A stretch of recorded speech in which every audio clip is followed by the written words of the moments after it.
안녕하십니까. 신경외과 의사 황형식이라고 합니다. 오늘 이렇게 강의할 기회를 주셔서 감사합니다. 책 소개 행복에서 오늘 소개드릴 책은 소제목으로 번역본에서 진료 차트 속의 경제학이라고 되어 있는 원제목은 랜덤 액트 오브 메디슨입니다. 그래서 간단하게 의료 현장에서 일어날 수 있는 무작위적인 어떤 편향, 더 나아가서 오류 이런 거에 대해서 저자들이 각별히 관심을 가지고 실체적인 연구 활동을 통해서 거의 진실에 가깝게 우리 사람들이 가지고 있는 편향 이런 거에 대해서 증명을 한 여러 가지 연구 종합해서 간략하게 소개드린 책이라고 하겠습니다. 그래서 일반 독자들도 진부는 하지만 경제학을 따지면 경제 주체들이 가질 수 있는 여러 가지 오류, 자기의 행동의 습관 이런 걸 살펴볼 수 있는 시간이 될 수도 있겠고, 더 나아가서 이런 것들을 깊이 이해함으로 해서 그 과정에 있어서 결국 우리 공동체가 좀 더 좋은 결론을 가지고 좀 더 나아갈 수 있는 정책이라든지 여러 가지 것들을 실제로 미국에서는 이렇게 응용하고 보완하는 게 나름 개인적으로 굉장히 부러웠다고 할 수 있겠습니다. 저자를 간단하게 소개해드리면 두 분인데, 두 분 다 하워드 제너럴 하스피털 종합병원의 내과 의사로 봉직하고 있고, 동시에 다른 PhD 박사 학위는 경제학 통계학입니다. 그래서 이 의사이면서 일선에서 활발히 환자를 보면서 저희 나라에서는 뭐 환자를 안 보고 예방을 한다든지 기초 의료 관리학이라든지 이런 게 하는 게 아니라 한 사람은 중환자실 내과 전담이고 하기 때문에 환자를 일선에서 보면서 또 자기 나름대로 시카고 대학이나 경제학 박사를 받은 그 동료들과 새로운 시각을 가지고 의료 통계에 접근함으로 해서 우리가 일상에서 막연하게 의문을 가지고 있었던 것을 다시 한번 되돌아볼 수 있는 개인적으로 소중한 시간이 됐다고 생각합니다. 우리가 보통 유튜브 제목이나 타이틀에 이렇게 약간 낚시를 당한다고 할까요? 사실 진료 차트 속에 숨은 경제학은 이 책의 내용하고는 좀 차이가 있었고, 아까 말씀드린 대로 경제학 박사들이 대부분 현장에서 느끼는 어떤 일반 사람들이나 의료진들이 어떤 가지고 있는 이 경력이 어느 정도 되면 명쾌하지 않은 부분에 대해서 결론을 낸 논문을 가지고 쓴 책이라고 할 수 있겠습니다. 의료 논문이나 일반 경제학 논문도 그렇겠습니다. 제일 신뢰도가 낮은 단계인 정례 보고라고 할 수 있겠습니다. 어떤 한 환자 케이스, 드문 케이스, 이걸 케이스 리포트라고 하는 거죠. 근데 그거는 뭐 대단한 샘플이 큰 사이즈가 아니죠. 그거 좀 더 나아가서 한 뭐 10개 미만 이렇게 되면은 종설이라고 보통 이렇게 표현을 하고, 거기 좀 더 나아가면은 케이스 컨트롤, 환자 집단을 이렇게 대조군을 하고 비교 분석하고, 제일 신뢰도가 높은 결론에 이런 게 이제 클래스 A 논문이 RCT. 지금부터 모든 실험 대조군의 어떤 가이드라인을 정해놓고 전향적으로 하는 거죠. 그러니까 프로스펙티브하게 하는 게 가장 신뢰도가 높다고 할 수 있겠습니다. 그래서 어떤 상당한 명성을 얻고 있는 대부분의 논문집들은 대개 이런 아주 순도 높은 결론을 요구하고 있어야지 그게 결국 실리게 되겠습니다. 우리가 뭐 메르스다, 코로나다 겪으면서 뭐 보건복지부, WHO, 역학, 보건학, 또 질병통계관리예방청, CDC, 국립보건원, 우리나라 국립보건연구원, 미국에는 NIH, 이런 단어들은 뭐 아주 독립된 기관으로서 그 자체적으로 정치적인 영향 이런 거 없이 전문가 집단에서 운영되고 관리되어 오고 있습니다. 이렇게 한번 들어가기 전에 저자들은 예시를 들고 있습니다. 우리가 몇백 년 전에는 균이라는 걸 모를 때 막연하게 추측만 하고 있을 때 콜레라가 런던에서 창궐해서 많은 사람들이 갑자기 죽었어요. 그래서 역학적으로 접근해 봤더니 우물물이 하수관에 오염이 돼 가지고 굉장히 이제 많은 사람이 죽었다는 걸 역학적으로 조사해 가지고 하는 게 이 존 스노우 카페도 있고 우물 관정 표시입니다. 그래서 역학 조사에 아마 가장 유명한 표시를 들고 있습니다. 아까 말씀드린 우리나라 질병관리청 성격이 됐죠. 매년 미국에서 다 이렇게 책을 쓰고 논문을 쓰고 한 건데, 이 의료기관에 1차, 2차, 3차 이런 분류도 하지만 질 관리를 합니다. 이거 했을 때 3차가 2차가 되고 2차가 3차가 되고 거기에 따른 에비던스 베이스, 증거 중심으로 해서 과연 적절한 수가도 산정하고 이런 것이 매년 이루어지고는 있습니다. 그래서 의료기관 평가 인정원이라는 데가 있고 이런 기본적인 틀 하에서 의료기관 평가를 하고 있습니다. 그리고 모든 의료기관의 환자들의 치료 결과라든지 수가라든지 이런 빅데이터는 전부 미국도 마찬가지고 우리나라도 국민건강보험 이 전산망에 기록되어 있습니다. 연구자들이 이 전산망을 가지고 빅데이터를 가지고 최소한 몇만 명, 몇십만 명 연구해서 대조군을 가지고 무작위로 이렇게 표본을 해서 아마 좋은 논문집에 실렸던 것 같습니다. 이거는 뇌 진화 과정, 사람의 인류의 진화 과정인데 경험론, 선언적 경험론 이런 것 때문에 우리가 생존에 아주 유리한 거죠.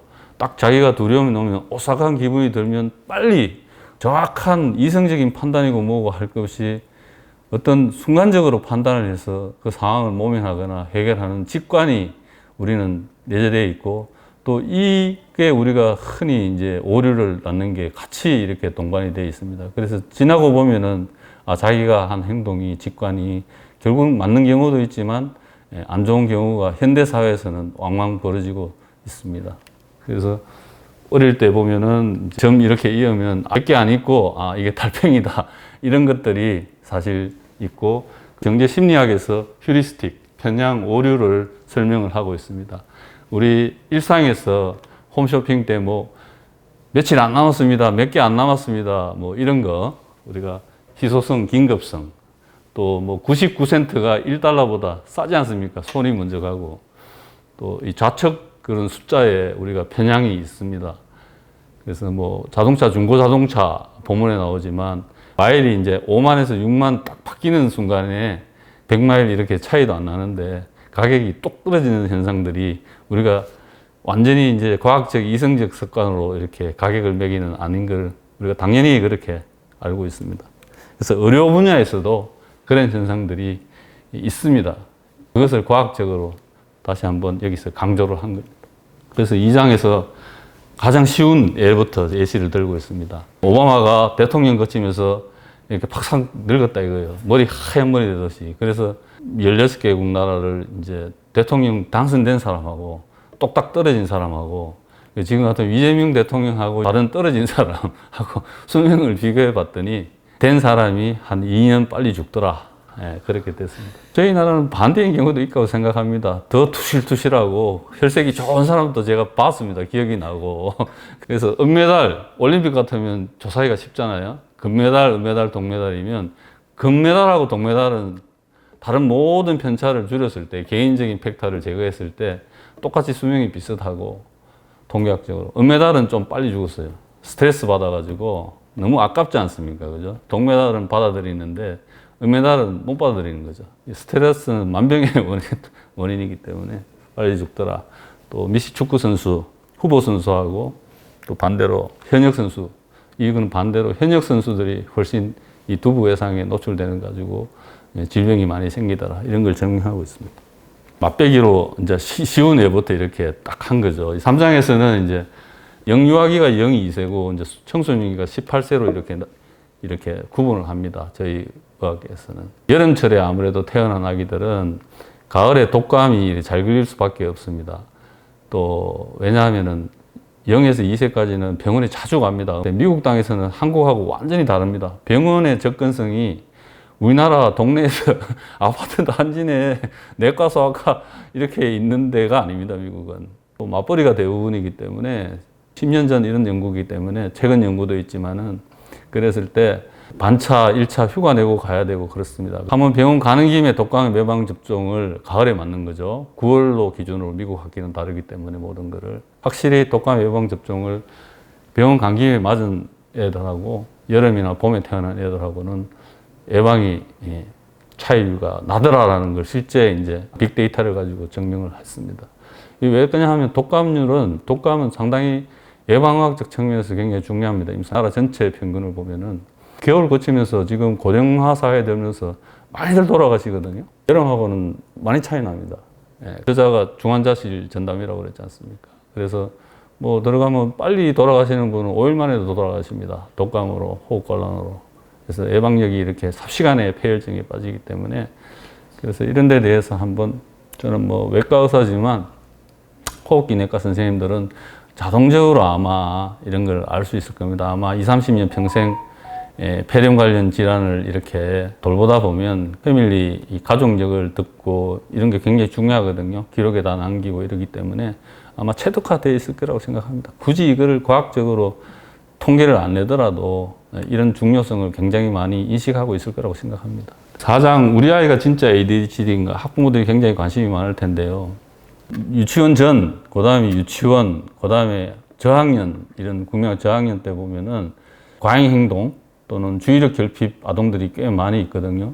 그게 이제 MRI 찍든가 저희는 이제 최신 그 ADHD의 뇌신경회로 이런 거에 대해서 관심을 갖고 이렇게 있습니다. 그렇지만 진단은, 임상에서 진단은 이제 증상 보고 나타난 표현형 보고 이렇게 진단을 하고 약을 치료하는 거거든요.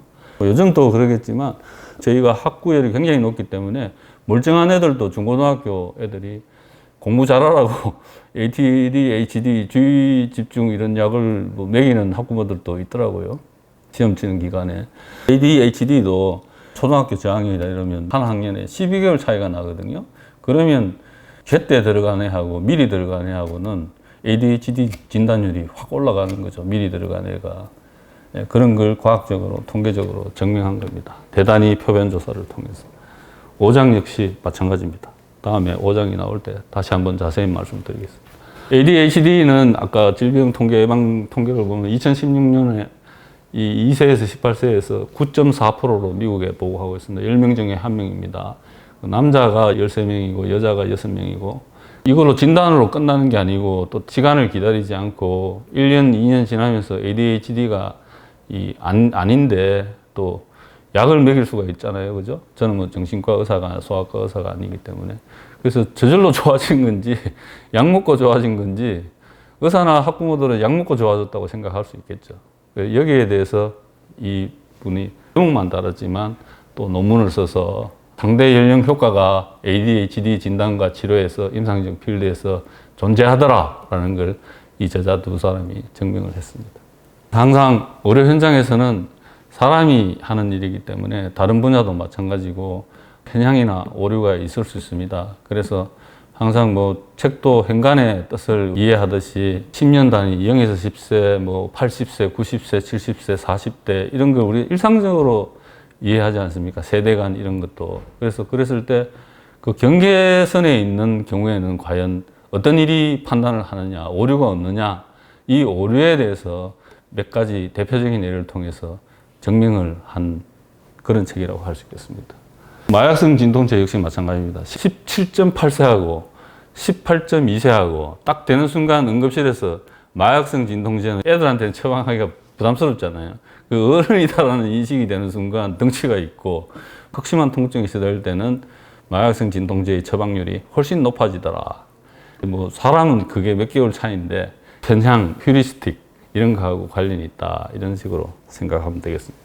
최근 30년 동안 대부분의 혁신과 이런 게 미국 땅에서 일어나는 게 우리가 사실이지 않습니까? 모든 새로운 거, 어마어마한 연구비, 그리고 언론 자유 이런 걸 굉장히 그 대통령 연설에서도 많이 나타나고 하기 때문에 뭐 요즘 메이저리그에서 한국 두 사람이 굉장히 이슈인데 합리적인 이런 선순환 토론이 일어나고 합리적인 결론이 이렇게 잘 일어나는 것 같습니다. 의료 현장에서도 각자는 열심히 일합니다. 응급실이나 뭐 중환자실이나 병실이나 열심히 일해도 또 수시각각 이렇게 세포가 항상 변하고 활동을 하는 것이기 때문에 뜯어보면은 잘했는데 순간 결과가 좋지만 또 타는 경우도 있고 자기가 생각과 다르게 움직이는 경우도 왕왕 있습니다. 일단 일이 벌어지면 다시 되돌리긴 데는 2배 이상 상당한 노력과 시간이 필요합니다. 이런 것들이 피드백이 잘 일어나면 좋은데 그런 피드백은 사실 그런 문화는 많이 없어졌습니다. 왜냐하면 그 상당한 논쟁거리가 될 수 있기 때문에 공론화에 대해서 우리가 적극적으로 그런 문화는 많이 줄어드는 거 아닌가 그런 염려를 개인적으로 갖고 있습니다. 대신 뭐 여러 가지 이 동영상이나 이런 걸로 통해서 끊임없이 우리가 평생 교육 차원에서 하고 있습니다. 열심히 모든 학회나 모든 과정에서.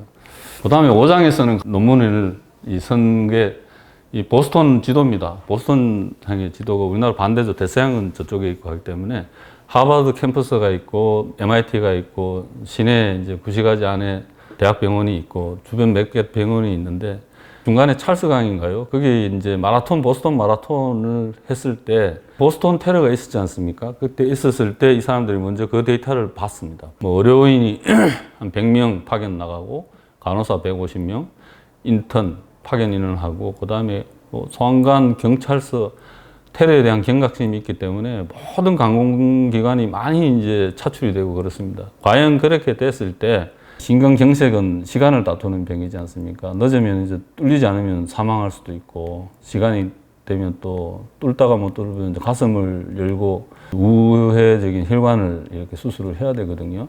그런 거 했을 때 사망률 차이를 조사하면 도움이 되겠다 시작을 했습니다. 그래서 전체 11개 미국 전역의 대도시의 마라톤, 윤용 마라톤 해가지고 싸그리 다 데이터를 조사해서 통제했을 그 시간대, 그 날짜에 심근경색이 발생한 환자하고 통제를 받지 않는 지역하고 비교를 했습니다. 그 결과를 이제 발표를 했습니다. 이게 하버드 병원인데요. 여기가 2019년 연구비로 1년에 한 19억 달러 썼습니다. 19억 달러면 우리나라 돈으로 얼마인지 모르겠습니다. 2조죠. 1년에 연구비 2조 쓴 거죠.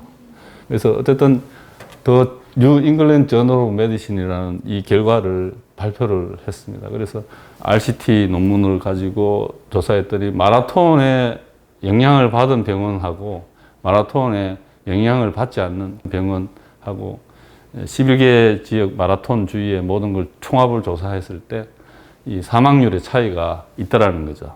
또 우리가 몇 년 전인가요? 작년이 재작년인가요? 아산병원에서 간호사인가요? 그 뇌동맥류 파열을 했을 때 스텐트를 코일을 했는데 그 다음에 뇌출혈이 있었나요? 내부종이 심해가지고 수술을 해야 되는데 심근경색도 스텐트 넣다가 실패하거나 뚫리다가 실패하면 가슴을 열고 혈관을 이식해서 우회로를 만들어야 되는데 그걸 하지 못하는 경우가 아산병원에 있었어요. 그래서 한번 신문에 나가지고 또 전국에 이제 이와 비슷한 현상이 생긴 거죠. 그죠? 다시 심장 뇌혈관 전문의의 당직표를 보건복지부에서 짰습니다. 돈을 들여가지고 지역별로. 그래서 응급콜에 누군가가 의료 전달 시스템이 되도록 저희가 IT가 워낙 좋기 때문에 그래서 돈을 들여서 아마 하고 있습니다. 그래서 제 후배들이 열심히 당직을 쓰고 있습니다. 의료 지금 학교하고 인턴 전공의가 사표를 내고 또 복학을 하고 있지 않은 거거든요. 부분적으로는 하고 있지만 그래서 전 세계에서 1983년도 예루살렘에서 4개월의 의사 파업이 있었다고 합니다. 또 메타 조사를 해봤더니 1976년에서 한 30년 동안 5번의 의사들 파업이 있었습니다. 짧게는 9일, 길게는 17주. 저희 나라는 지금 뭐 500일이죠. 그랬을 때 결론입니다. 다행히 사망률은 차이가 없었습니다. 사망률은 차이가 없었고 대신 이제 준비된 예약된 수술은 무기한 급한 순위로 이렇게 진행이 되고 있습니다. 그래서 짧았을 때는 총역량의 의사들도 이게 응급, 사망 이런 거에 집중해서 하기 때문에 큰 차이가 없었다는 걸 이렇게 보고 또 각 지역별 지구촌이 다 문화와 이런 게 다르기 때문에 서울하고는 또 결과가 차이가 날 수가 있습니다. 언젠가는 저희도 해야 된다고 생각합니다. 그래서 지금 아마 500일이기 때문에 이 17주 9일하고는 완전히 차원이 다르기 때문에 어떤 결과가 나오는지는 저도 참 염려가 많이 되고 있습니다. 하루 빨리 이 일이 해결이 되고 했으면 너무 좋겠습니다. 그러니까 말씀드린 대로 학회 관련입니다. 심장 전문의가 학회에 갔을 때 실제로 응급 환자나 응급이 심한 환자들, 아주 중증도의 심장경색 환자들, 또 심부전 환자들, 이 좀 덜한 환자들, 심한 환자들을 했을 때 미국 의사들이 저희 나라처럼 가가지고 그걸 적절하게 대응을 했느냐 못했느냐 주제를 가지고 이 저자들이 또 조사를 했습니다. 자기가 맡은 바의 직분을 좀 열심히 하는 경우가 있어요. 근데 의료는 좀 틀립니다. 열심히 했을 때 반드시 따라오는 게 위험이 있습니다. 아무리 엑스퍼트가 수술을 하더라도 시술을 하더라도 그 리스크를 안고 하는 겁니다. 대부분에서 판례한 의사들한테는 두 가지 의무가 있습니다. 설명을 전체적으로 해야 되고 최대한 주의를 통해서 최신의 좋은 진료를 해야 되는 의학적인 접근 태도를 요구하고 있습니다. 그랬을 때 리스크가 있습니다. 그래서 아이러니컬하게도 미국 심장 전문의들이 미국 학회에 대거 참석했을 때 그 병원에서 일어나는 심근경색이나 심부전 환자를 조사했더니 보존적으로 좀 지켜보고 신중하게 수술을 바로 이렇게 하지 않고 최소한으로 꼭 하고 해야만 되는, 불가피하게 해야 되는 것만 했는 경우가 우리가 상상이 되지 않습니까? 그렇게 해석을 하고 있더라고요. 그랬을 때 사망률이 오히려 좀 작았다. 비교적으로 통계적인 수치는 아니지만 그런 예를 증명을 하고 있습니다.